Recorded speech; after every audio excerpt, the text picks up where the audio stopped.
soo ñetti ñi nga xamante ne maa ngi leen lim léegi ñu bari dañoo jàpp ne parce que daañu bu ñoo jël ay décision daañu tranché yi nga xamante moo di faveur maanaam nguur gi fi nekk yow da nga jàpp ne affaire mbir mi sanction la wala c'est dans ça rentre dans l'ordre normal des choses. waaw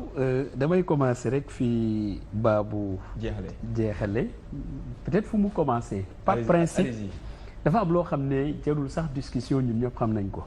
mooy que le président de la République il a la prérogative mais d'affecter comme il l'a dit loolu moom kenn weddiwu ko c'est lui seul qui a cette prérogative là wante nag dafay am loo xam ne comme ni nga ko waxee sànq boo ko defee noonu rek mais nit ñi dañ ci day tey xel un peu ñoo xam ne c'est pas n'importe quel magistrat quand même encore que je fais pas de différence de niveau ou de respect entre différents magistrats yi ils sont d'égale dignité ils sont d'égal respect du point de vue principe mais ñooñu nga lim sànq ñu boole leen takk leen yóbbu Tamba mais ñooñu quoi qu'on dise dans la magistrature sénégalaise et avec le régime sortant mais daf doon ay magistrats yu fës ñoo xam ne parfois acte bu ñu jël ñu ne oui ils rendent service au roi au prince voilà loolu luñ doon dégg la te ñi ko doon wax aussi c'est ceux qui sont aujourd'hui les détenteurs du pouvoir kon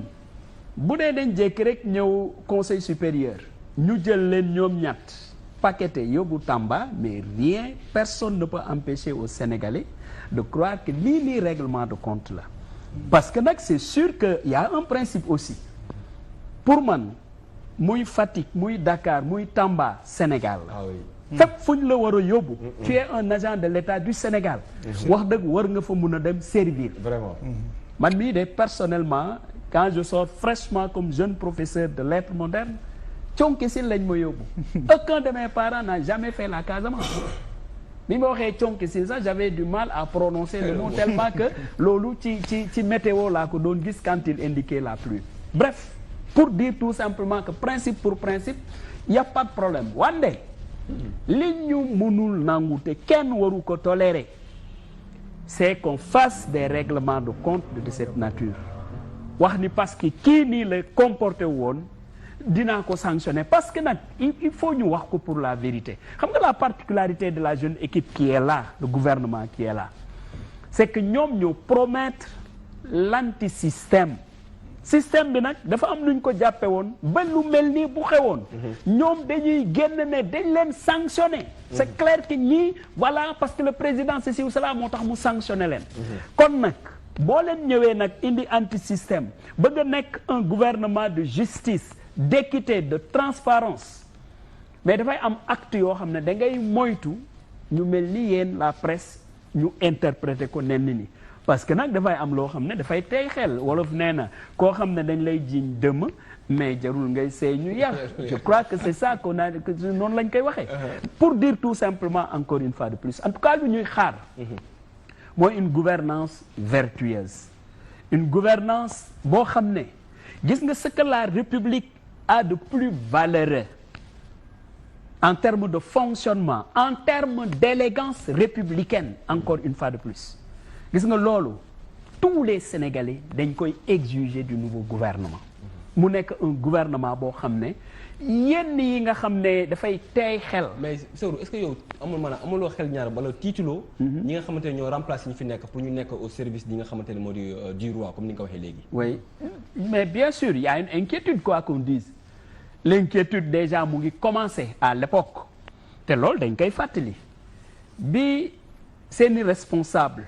le responsable de Mbacké pour ne pas le nommer bi mu waxee wax ju rëy bu mu wax à l'endroit du président de la République